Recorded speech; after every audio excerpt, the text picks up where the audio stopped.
Hi, and welcome to this special edition of Shale World. Today we're live from Shale World Europe in Warsaw, and here with me is Chris Faulkner, the CEO of Breitling Oil and Gas. Hi Chris, and thank you for being here. Hey, thanks for having me. So as you know, Chris is a well-known advocate for the shale gas industry and the process of fracking. So for those of you who is watching this live, if you have any questions, please tweet them on our Twitter account at Shale World.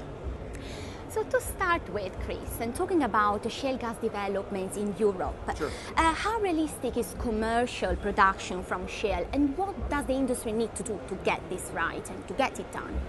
Look, I think that I think the picture is still pretty positive, and I think that you look at kind of two areas in Europe that really have got an early mover advantage. Obviously, here in Poland is one of those, right? We've been coming here for 3-4 years and seen the development of the assets here.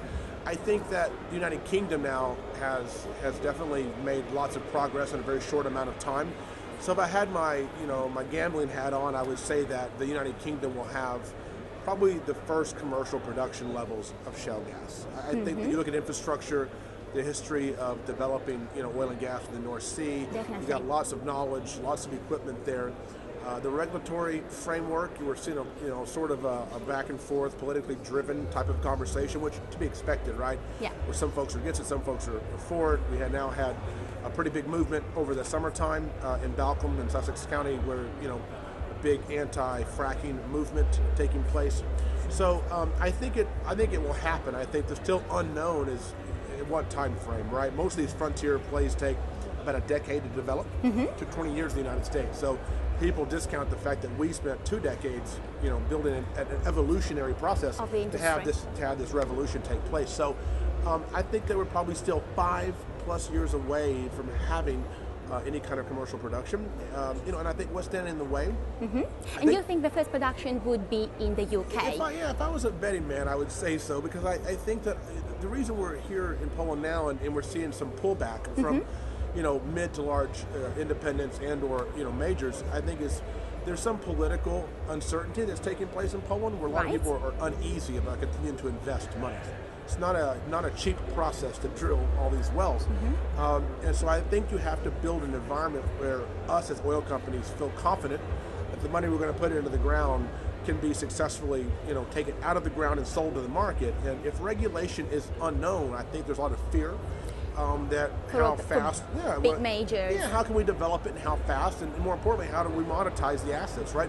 Yeah. I can go drill any wells anywhere I want in, say, China, for example, but there's no infrastructure to bring the gas to market. So what is the point of going to drill the wells other than just to say, look, we accomplished this and it works? But the reality is, at the end of the day, we're trying to get gas to market for the benefit of the citizens of that country or for wherever, Europe as a whole. Yeah. So I think the UK is further along with that. And I think that the moratorium the UK had over that 18-month period was actually very beneficial, because they got time to approach the subject, to build a framework, and then come out of the gate with, okay, now these things are in place to invite companies to invest the dollars, right? Yes. So I think, though, we have to, when you mentioned stumbling block or obstacle, I think the communities, we've got to find a better way to communicate with them, get them to have a, communities are a partnership with us. We have a license to operate that we get from the regulation in the regulatory body.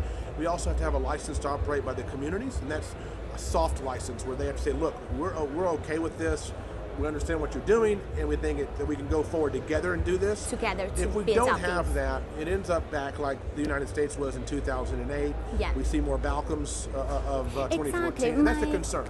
That's true. I mean, talking about Balkans, because during the last couple of months, we have seen many protests in the UK, but also all around Europe. Yep.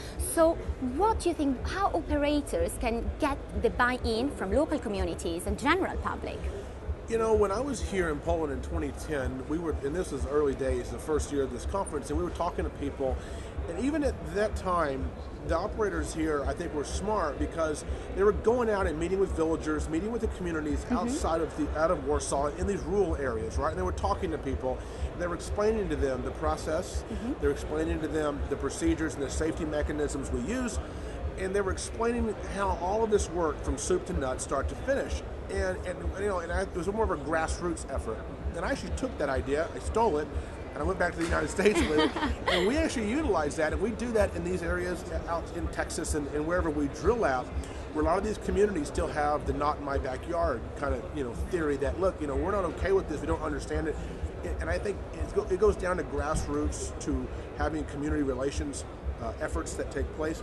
I'm not talking about national newspaper ads and large scale TV ads, because I think people today, because of social media and the idea of this instant communication, like what we're doing now, and it can be broadcast all over the world, people can see this, right? So I think that you have to start locally and not nationally, because I think national people think, oh, well, this is just industry putting out a fancy message trying to combat the negativity. But if you start with the local level and say, look, in your community, we're going to be drilling, here's what's going to happen, and here's the safety mechanisms, and here's going to be the outcome, and here are the benefits, et cetera, I think they can understand that at a local level. And that's not going out and convincing 10 million people at a time. It's convincing 10 people at a time. And that sounds crazy, but I think we have to start local, because that's where the original negative messages started. We're local, and they've grown national. You can't go national and say, oh, it's all fantastic and it's all rosy, because they don't believe you. Whether it is or is not, facts could be on our side, and they are, but folks just think this is just industry with all their money throwing, positive spin on a negative message. So I think that's where the Balkans of the world have to be addressed. Yeah, that's true. And so talking about this is a challenge for the industry, we can say, Sure. The general acceptance of the public, but also talking about obstacles that the industry is facing. So what are the biggest issues and obstacles that for shale gas development in Europe, and how can operators overcome them? Look, I think population density in Europe is going to be a problem, right? We have to figure out a way to deal with dense population, drilling in a way that doesn't impact the surface and the environment. Dealing with water and water acquisition, there's a misconception that we're using a tremendous amount of the available water as an industry for fracking. I think that's going to be a concern. And figuring out a way to deal with, the environmental undertones that people still have of water contamination, chemicals in disclosure of said chemicals, the amount of water we're using, recycling that water, doing things that will help alleviate the concerns of the communities. Because look, I live in the Barnett Shale in Fort Worth, Texas, so I grew up there, so I know all about living on top of shale gas, right? And people drill all around my house, under my house, the whole deal. But people are still concerned, even in Texas, where we have 112 years history of drilling, people still are concerned, look, if I can't have clean drinking water, well, that's a big problem, right? And so I get that. I'm not here to downplay that. Do you drink that water? I drink it every day, and I love the water in Texas. And so I think that you have to be able to figure out a way to address that concern, because you can't go to someone and say, look, we don't want to tell you what's in the chemical content. We don't want to tell you what we're doing here. We're just going to go ahead and do it. And that scares people. There's a lot of fear in that. And so I deal with that every day. So we've got to be able to address those concerns. And the industry's making progress doing that. We're working on green frac fluid where you can drink it. We're working on water recycling where we can save the water, reuse the water. Chemical disclosure, we've been doing that now for 18 months as an industry in the United States. It's voluntary, telling folks what's in the chemicals. More importantly, explaining how we're protecting you against any of those chemicals and how you don't need to come in contact with them. Because look, I'm not going to go tell folks, look, the chemicals in frac fluid are fantastic and you should go out and consume them, because you should not. But it's not about the chemicals, it's about how to make sure you're not in contact with the chemicals, how we're protecting you from that. Because look, we've fracked 1 million wells in the United States, so it's not an unproven technology, but fracking really has become the negative image of our industry, but it's a phenomenal tool that's really changing the oil and gas industry. It already has in the United States and around the world. I mean, the Bowen Basin in the United Kingdom, 10% of that basin, if it's extracted, would power, the United Kingdom for 50 years, just a small piece of it because of fracking. So I think the dynamics of what it can do far outweigh any kind of negative misconception, but that doesn't mean that everyone's going to love it and buy into it. That's our job as an industry, to work with those folks to get an understanding of a pathway forward. To get the public ready for the future. Absolutely, because you can't ignore them. You can't, I think the industry in the past has said, look, well, we'll do whatever we want to do. We can lease the land, we can drill wherever we want to drill. And I think we missed the mark as to the power of the people. And I think now we're having to play catch up. So I think hopefully Europe can start now building that pathway together, because we waited way too long in the United States. So Chris, you mentioned the United States. So considering this big success of shale gas in the United States, what do you think is one lesson that Europe can actually take from the United States? Well, I think now, with the technology that's driving this industry, I still do think that the first thing I tell people, and I was in South Africa and in the Middle East, and say, look, it's never too early to engage stakeholders, and stakeholders are not employees, they're not the landowners, they're the communities, the people, the public, the whole country as a whole, and I think the message has to start early days, because if it doesn't, there's going to be challenges. But I also think that, keep in mind, one thing you also have to accept is that there's going to be failure before success. And that folks don't realize that, look, it took us 20 years to get where we are. It didn't happen overnight for the United States. We didn't luck into this.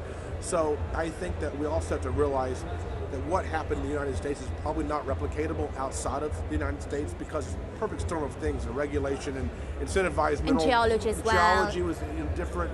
We had a lot of access to water, equipment, knowledge, and more importantly, the landowners were incentivized to cooperate with us because they get 20% or 15% of all the money that comes out of the ground. So they're happy to assist. So I think that there will be success, but I think at a much slower pace. And so the problem I have with the media here is that when they see large oil pulling out because they don't see the success happening quick enough, that's not a negative. That's really not what big oil does, right? They don't go on risk and take things slowly. They want to get instant results. They're working for Wall Street, or they're working for their shareholders. So they got to have results continually. And in a frontier play, there's a lot of time, a lot of money that goes into this, hundreds of millions of dollars before anything ever happens. And so I would just caution the media and say, look, let's give it a shot, give it a chance. Don't go negative so quick, because I think the media is so quick to say, oh, it's not going to work in Europe, we got to give up. And then I've already seen that in the UK. It hasn't even started working yet, or even failed, but the media is already saying, oh, it won't even happen, it won't even be a blip on the map. So I would caution folks to say, look, let's take it and let's give it a shot, because I think as a country, and now the whole continent has some responsibility to have domestic resources extracted and used for their own benefit, rather than saying, look, we can just be an importer forever.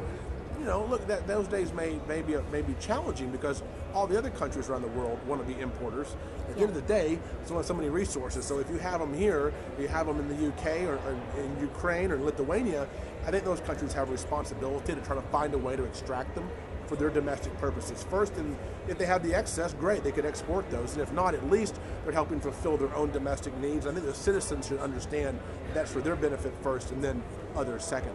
Definitely. So Chris, what to expect for the shale gas development in Europe in the next 2 or 3 years?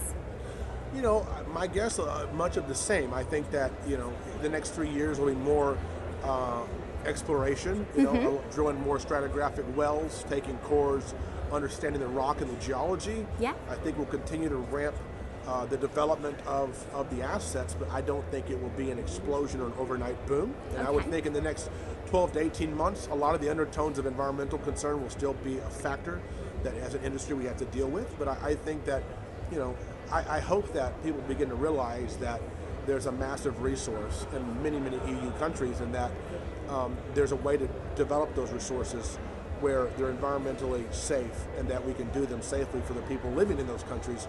That the resource is big enough that we have to find a way to develop it, for the benefit domestically of those citizens. But I think the next 2 to 3 years will be slow progress. I don't think we're at the cusp of like what happened in America in 2005. Between 2005 and 2009, we took a 56 billion cubic foot per day forecast to zero because of an explosion of shale gas exploration. Those 4 years aren't here yet, but maybe soon thereafter. But I think the next 3 years will be more slow process, more convincing, if you will, more selling this to the people. Okay, so thank you very much for your time. It has been a pleasure to have you here today. Thanks for having me. Thank you a lot.